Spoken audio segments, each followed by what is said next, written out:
ছোলা ভুনা কিভাবে করলে স্বাদটা একদম পারফেক্ট হবে সেই রেসিপিটাই আজকে শেয়ার করছি। সহজ কিছু টিপস ফলো করলে ঘরে থাকা সাধারণ মশলা দিয়েই রান্না করে নিতে পারবেন এই ছোলা ভুনাটা। খেতে হবে একেবারেই স্পেশাল। ছোলা ভুনার জন্য আমি 1 কেজি ছোলা প্রথমে সারা রাত পর্যাপ্ত পরিমাণ পানি দিয়ে ভিজিয়ে রেখেছিলাম। এরপর এটাকে লবণ দিয়ে আমি সিদ্ধ করে নিয়েছি। এখন আমি চুলার মধ্যে একটা প্যান বসিয়ে এতে আমি পেঁয়াজ, রসুন বাটা, আদা বাটা, মরিচের গুঁড়া, হলুদের গুঁড়া, লবণ, জিরা বাটা, ধনিয়া গুঁড়া সব মশলা সব কিছু উপকরণ দিয়ে আমি এটাকে ভালোভাবে 4 থেকে 5 মিনিট কষিয়ে নেব। এর মধ্যে দিয়ে দিয়েছিলাম আমি তেজপাতা। এটাকে ভালোভাবে কষিয়ে নিতে হবে মশলাটা। একটু সময় নিয়ে ভালোভাবে আমি মশলাটা কষিয়ে নিচ্ছি।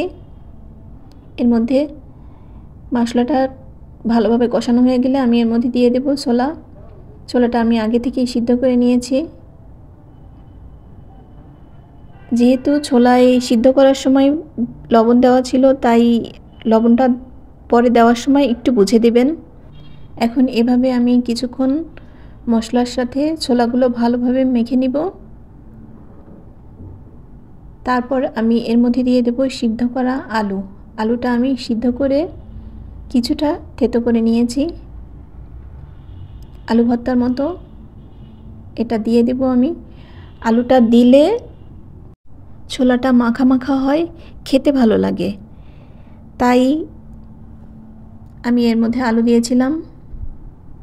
এখন কিছুক্ষণ ঢাকনা দিয়ে ঢেকে আমি এটাকে বেশ কিছুক্ষণ কষিয়ে নিব। এর মধ্যে আমি গরম পানি দিয়ে দেব। যেহেতু ছোলাটা সিদ্ধ করা আছে তাই অল্প একটু পানি দিলেই হয়ে যাবে। অবশ্যই আপনারা গরম পানি দিবেন। এভাবে কিছুক্ষণ রান্না করলেই আমার ছোলাটা হয়ে যাবে। যদি আপনারা ছোলা ভুনাটা মুড়ি মাখা দিয়ে খেতে চান তাহলে ভালোভাবে ছোলাটাকে শুকনা শুকনা করে ভেজে নামিয়ে নেবেন।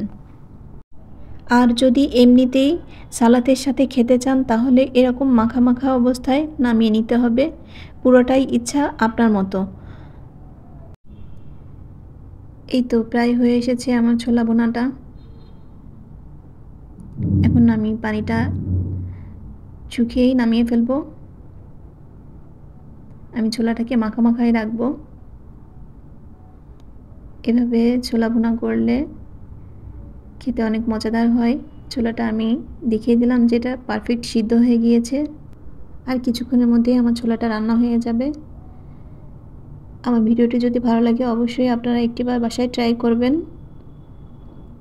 এই তো আমার ছোলা রান্না হয়ে গিয়েছে। ধন্যবাদ সবাইকে যারা কষ্ট করে ভিডিওটি দেখলেন। আল্লাহ হাফেজ। আসসালামু আলাইকুম সবাইকে। শেয়ার করে অন্যকে দেখার সুযোগ করে দেবেন।